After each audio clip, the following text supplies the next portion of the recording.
Alright folks, everything new under the sun. What we have for you today is an unbox of a DeWalt 1400 peak amp jump starter.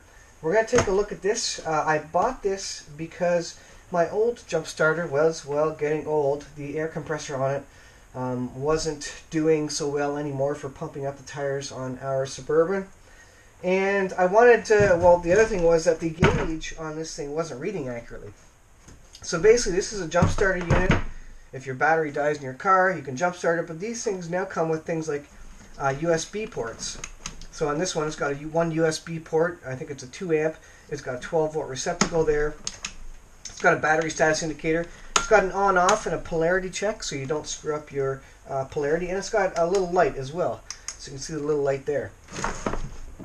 So, and then of course on the back you have a compressor and a charge here, port for charging. And this one is a 500 amp, but peak amps at 1000. And of course the compressor died on it and the battery was a couple of years old. I did a video a while ago about this one. By the way, I should mention I'm in my camper. It is minus 18 degrees outside, so it is a chilly one. It's a great test for these because it's so cold. I'm going to take this outside and we're going to try out the DeWalt with some of the settings and some of the enhancements that it has over the Stanley unit, which is quite old, but it served very well. This is a perfect thing to have in your car for emergency purposes. It provides power, it powers your phones, it jumpstarts your car, etc. So let's set this to the side. Let's go ahead and unbox this. So I got this from Canadian Tire. This was $174. I don't recall if it was technically on sale or not.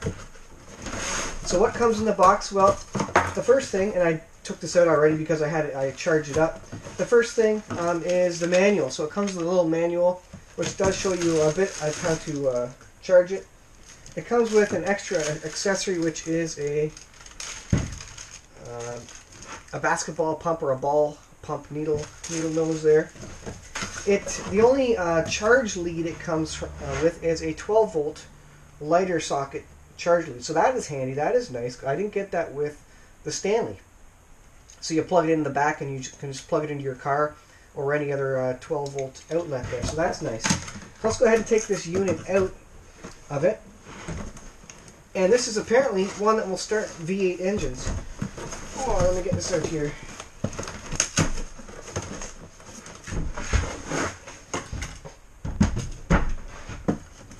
Alright, there you have your first look at the DeWalt 1400 amp jump starter. Now let me just read some specs here. 700 amp instant and 1400 peak amp. Supposed to be able to jumpstart V8 engines. That's what they advertise. It's got 120 PSI digital air compressor on the back. We're going to talk about that. It comes with an alternator check as well. It's got a neat little extra option where you can check whether your alternator is functioning or not. Now if you have a simple voltmeter, you can tell whether your alternator is working, but it's nice to have that built in. It's got USB charging ports, 2 of them, and they're each 3 amp charging ports. So this will charge your iPad and your bigger phones a lot quicker. It also has a reverse polarity alarm, which they all do. And I think that is it for the main features. They do show that it starts a V8 engine. There you go. Up to a V8. There you go. So what's neat about this one is I like this because the air compressor, I wanted something, an all-in-one unit, a jump starter and an air compressor. This one fills that purpose. What this thing does over and above is it gets rid of the analog display, and my analog display is off now. The needle is actually up about 10 psi. So when you're pumping it up to 30 psi, you actually need to pump it up on this one to 40, and so it's inaccurate, to say the least. So what's nice about these ones, and then some of the newer ones, is that they have a digital automatic compressor in them. So you literally set the, let me turn the screen on here, you can see the screen. You literally set the PSI you want to charge or inflate to, and it will go ahead and inflate to that pressure and then turn off. So no longer do I have to sit beside my old one and wait 10 minutes because it was taking a long time to pump up the tire. Wait 10 minutes and then turn it off at the right time and hope the gauge is correct. This one will pump it up to 35, 40 psi and then shut off automatically. This also has an LCD display on it, and it shows 13 volts. It's got a battery indicator there. So this is the light It's got a light on it, and they all do have lights on them. So this one has lights in the back. This also has the charging port, same as the other one, but it also has the low plug for the 12 volt sitting right there. So I can plug my little 12 volt lead in there and charge it up. It has a USB, so you notice it lights up and shows the USB there, and it shows a little USB indicator on the screen there. I'm going to blow this up. Hopefully it goes up to okay resolution. I could be a little bit closer with the camera. It also has, let me turn off USB, it has the alternator test there, and it shows a little alternator icon, and so you put the alligator clips on, and it will tell you if the alternator is actually charging the battery. It knows that because it's going to see a voltage of 14, 15 volts coming from the alternator. This also has very, very long cables. This is probably twice as long as the cable for mine, the cable on my other unit. So the charge cables are nice. This is overall a better quality, and it's higher power, and it's got higher power USB plugs. That's nice. The big thing I like about this, like I say, is the digital. It does have the cutoff as well. Let me turn that off. It does have the cutoff, so that what you do, you put the alligator clips on your battery, and then once you know you have the right polarity, because this will warn you, then you turn this on, and that puts power through. So that's the big cutoff. This is the air compressor here. If you turn up the PSI, so this is showing 120 PSI. Let me go down to, put it to something more realistic here. I'm going to put it to 40 PSI because maybe that's where you want to pump it up to. And we're going to take a listen to the sound of this. So I'm going to put it to 40 PSI and press air, and you'll hear it start going. So that is the sound level of that. I want to compare it to the sound level of this one. And there's a switch on the back. I'm going to turn it around so it's similar. Obviously, you're not hearing directly out of it, but let's hear the sound of this. What's the sound of that?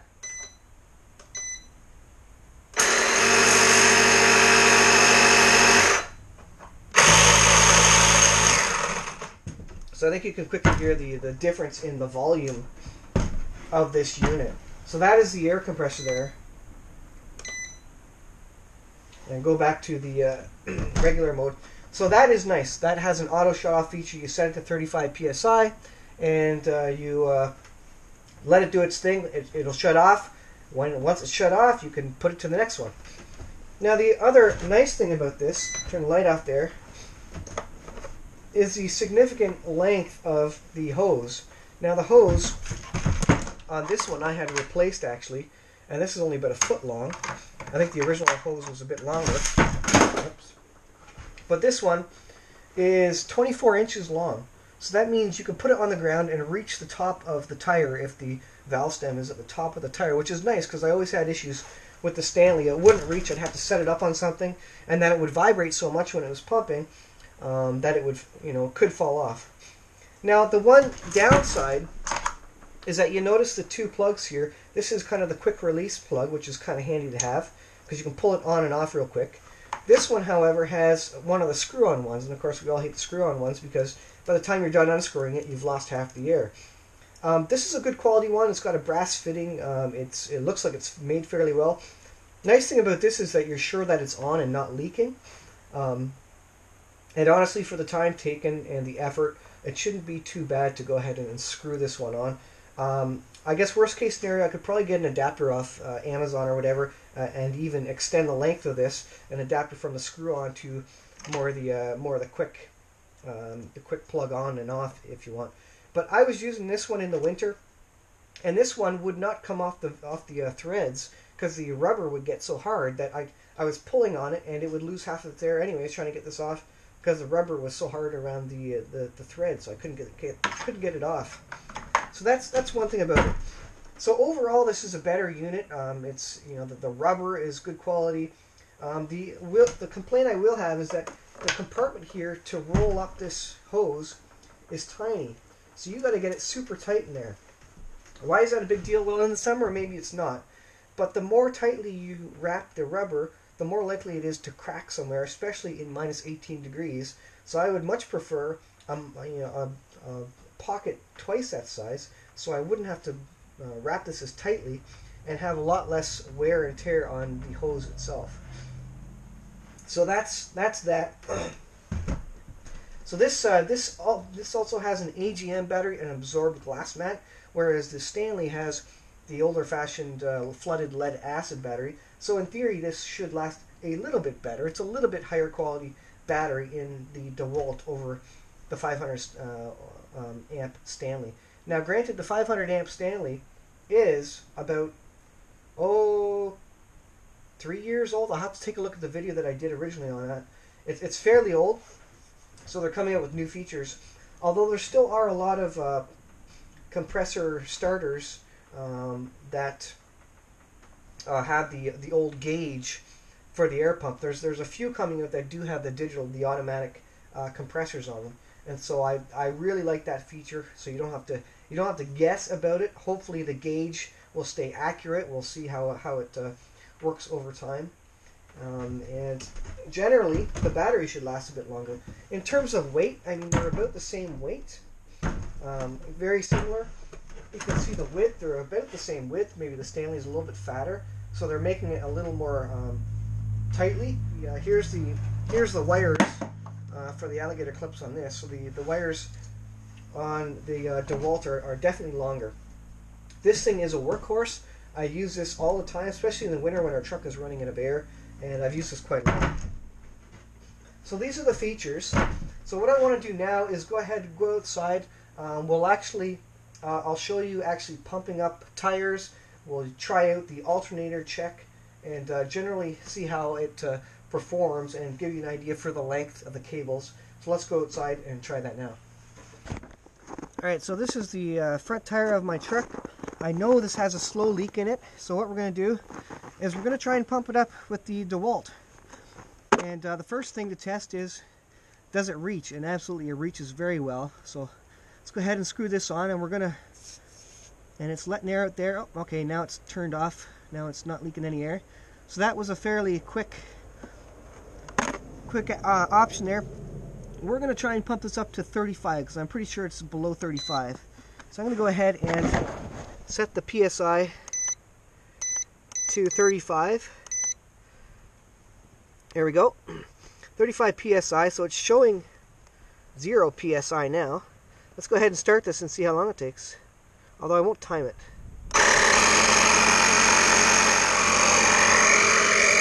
Now it is minus 18, so if you're talking about difficult pumping and viscous oil inside the compressor, this would be the worst case scenario for it. So it'll warm up quick. My old one did warm up quick after it was running for a while, but we'll see if this actually works and can pump the tire up. Right now it's showing 0.0 PSI, so it's hard to say what's happening there, but we'll see how long it takes.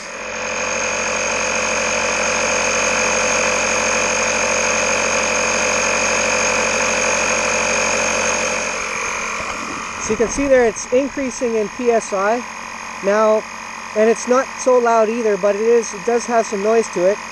Those tires probably would have had 20 pounds in them already, so I'm not sure on the initial reading of that, but we'll see how it turns out. I do have my little tester here, so we can actually test to see how well it has actually done once it's done. So it's nearing 20 PSI right now. I see 18, 19. So it's inflating fairly quick, it appears. And so we'll see how accurate it is.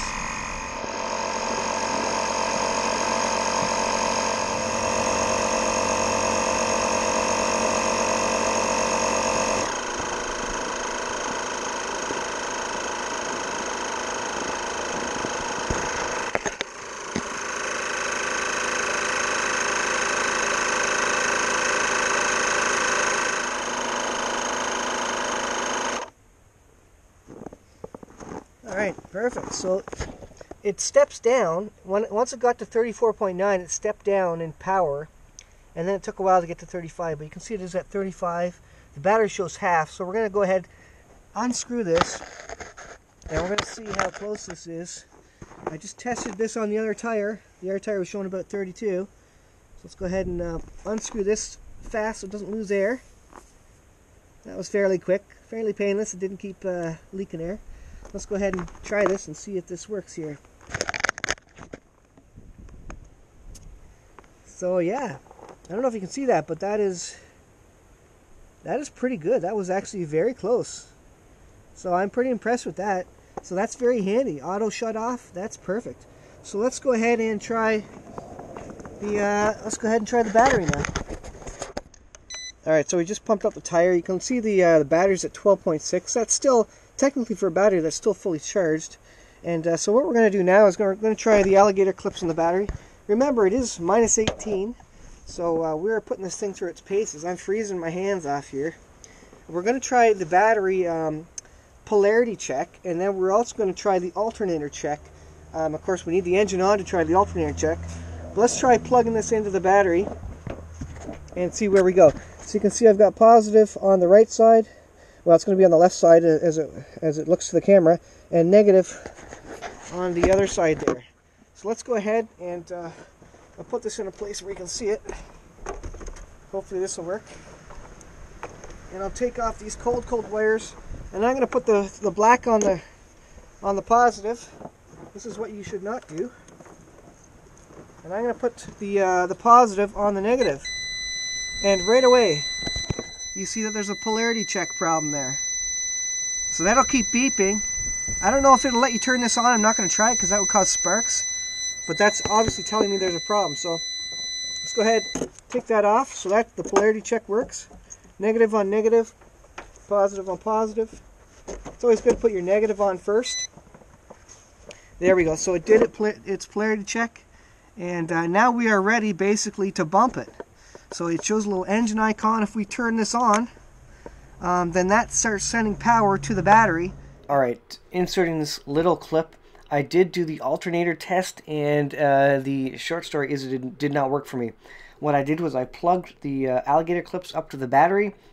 I clicked alternator test. I started the engine, because to test the alternator you have to have the engine going.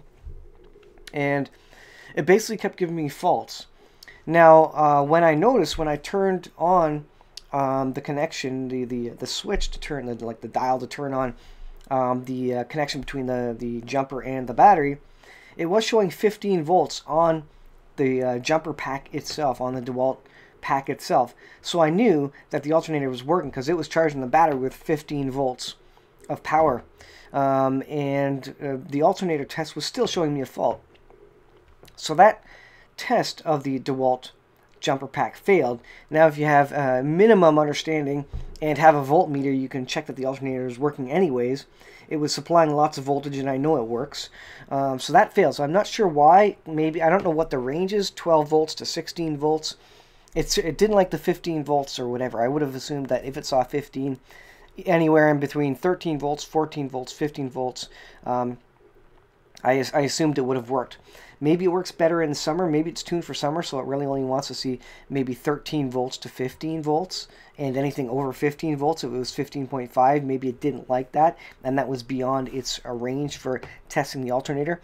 But that was certainly a fail for this DeWalt jumper. We're in the truck. The engine has started. Because that's the best time to do it. You can see my breath. You can see the breath going around because it is cold. Minus 18. I'm going to try this 12-volt plug. I'm going to plug it into the 12-volt accessory, and we're going to test this, see if this works. Let's go ahead. And probably what I'll do is I'll just leave this in the car. So pull this up, plug this in, and then we'll go around to the front here, turn the alternator test off, and now you can see it's showing, well, it doesn't show charging, but I wonder if that goes straight to the battery. It shows 13.8. Let's go ahead and unplug that. See what that shows us there. So if I unplug it,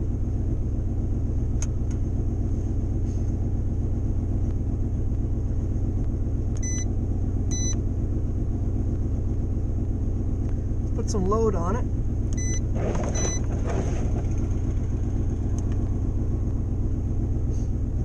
.7. So let me plug that back in there.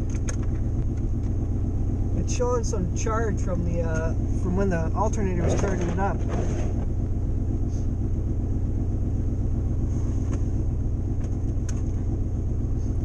So it doesn't appear to be charging. It's got full power anyways, and it does auto shut off.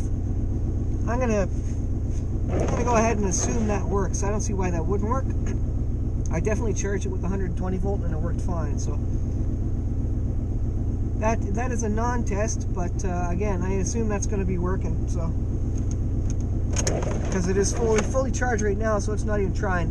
It does, when I pulled out the power, it did blink on and off, so it indicates that it did know that it was plugged in. So what I'll do is I'll leave this in the car. This is the 12 volt charger, and then we can use that going forward if we need to. The next test is we're going to go inside and we're going to plug something into the USB and see if that charges my iPad. My iPad is a notorious, well, the iPad just takes a lot of power to charge up, 10 watts, so we're going to see if it'll show charging on the USB. Alright, so I've got my iPad here.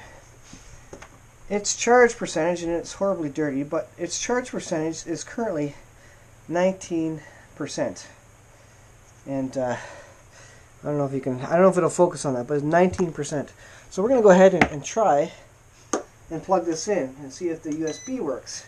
Because this, on a regular charger, I think it's on the regular 1 amp charger, or maybe 1 amp, I forget which. It won't even show charging, even though it's charging slowly, but most of them don't even show charging. So we're going to go ahead and plug this in here. Showing 13.4 volts on the battery. You can see there it is flashing, and we're going to plug this in and see if this starts charging. So we got it plugged in. Shows 19%. Shows USB. And in this case, it does not show any charging here.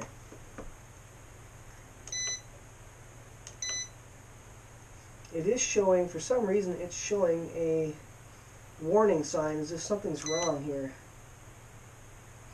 Maybe it doesn't like the voltage in the battery.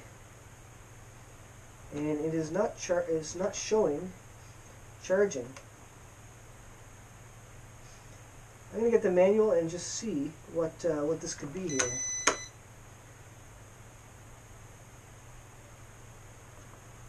But it definitely does not show the charging. It probably is charging, but it's not showing it. So I'm going to go get the manual. We'll see if this goes up by a percentage. And otherwise we'll figure out what that means. Alright, so I am reading the almighty manual, and basically, if this is flashing here, that means there's a fault. There's either a power fault or a thermal fault. I'm guessing A, it's at 13.1 volts. It thinks it's over voltage, as opposed to at standstill being about, well, no, 13.1 is where it was.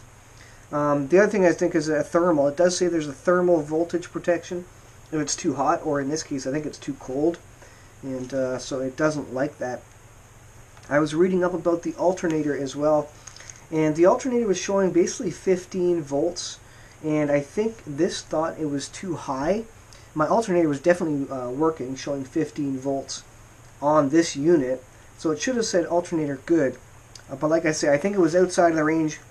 I'm not sure exactly what range it is. I mean, you can tell if your alternator is working or not with a simple voltmeter, but I don't know what the range is. I'm just looking through the manual to see what the voltage range would be that it would be expecting. Anything, honestly, anything 13 volts to 16 volts really should be considered alternator good territory, but I don't know. So that's that. I'm going to have to wait for this to warm up, I guess, and see if that solves the issue with the USB. The USB is definitely not doing anything right now. It's just in thermal overload mode. Just blinking. So let's come back and we'll make sure this works once it has time to settle down here. A little insertion here about the USB. I never got the USB working. I don't know if it's because it was 18 below and the jumper pack never had proper time to warm up. It's sitting outside in the vehicle because that's where you need it. When you need to jump, it needs to sit in the vehicle at minus 18 below. So maybe in the summer, the USB is going to work for me. I don't see any reason why it wouldn't work. It should be fairly basic, but obviously it has some fault tolerances, and it was probably thinking it was too cold. So I never did get the USB working, which is that's a disappointment, honestly, because if you can't use the USB in the winter, that's kind of half of your year that you can't use the USB feature on that.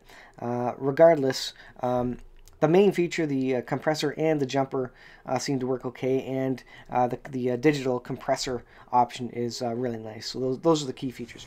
So what are my thoughts overall of the DeWalt 1400 peak amp jump starter and compressor? Well, overall I like it. I like the digital compressor on it. It's very nice. It worked perfectly for my purposes. The USB, I mean, that's a no-brainer. The one downside is that it doesn't have a 12-volt plug, accessory plug, to make use of, air mattress blowers, inflators, or whatever you want to call it, air mattress pumps. So there's no port with that. I guess you could probably put the alligator clips on the 12-volt plug for that, but it would be nice to see that. I mean, that's a no-brainer inclusion, and that was an option on my other jump starter unit, my Stanley unit. And so that's sadly missing here. I like the higher amperage USB ports. That's nice. The light, there's nothing to complain about. The light is the light. It's not directional like on the Stanley. I kind of like the Stanley because you can kind of point the light where you want it. It's nice to have two options here, although I don't know if the Stanley has another option, but the 120 volt and the 12 volt adapter, that's a nice inclusion. I will again reiterate that the hole to store the hose in is not big enough, and I fear that the hose will crack. I almost might just leave the hose up in the handle here, just so that in minus 18 degree weather it doesn't start cracking, because I don't want that, and I need to use it. It had a little trouble starting at minus 18 degrees, that the compressor did, but I think it warmed up after a while and got going. The length of the cables is excellent for the clamps. The weight and the size is excellent, and the power is excellent, and the inclusion of a absorbed glass mat battery is very nice. So overall, this is an upgrade. This is a step up from my Stanley in power and options, except for that missing 12 volt cigarette lighter plug, which is really handy for all sorts of different accessories. If the compressor were to go on this, for example, you can buy an off-the-shelf one from Canadian Tire if you're out traveling. That plugs into a 12 volt plug, but of course without it you can't do it. Like I say, maybe I could put the alligator clips around the 12 volt plug, but the lack of that is a little disappointing. This is a rubberized grip, so that's very nice. The whole thing, this is all rubberized around the side. That's all very nice and sturdy. It's compact, like I say, a little bit skinnier than my other unit. Overall, it's a very nice unit.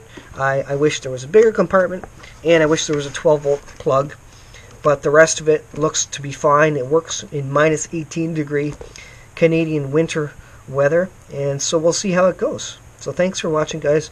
Hope you appreciated that review of the DeWalt JumpStarter, and let me know what you guys think. Thanks for watching. We'll see you guys in the next video. In addition, the one thing I will add to this video about the missing 12 volt cigarette socket plug is that you can't effectively turn this into an inverter by plugging in a little inverter into the 12 volt socket, which, those inverters you can buy at any store, Canadian Tire, etc., wherever you are, to get 150 volt 150 watt inverter. So you can't actually turn this guy into an inverter, which, like I say, is really, really handy when you absolutely need some sort of an inverter. It would be nice actually if this had a built-in inverter as well. That would be kind of an extra feature, but at least having that 12 volt socket on most of the units allows you to plug in your little inverter, 150 watt inverter into there, and get a little AC out of it as well, for use in emergency situations or when you're camping or whatever.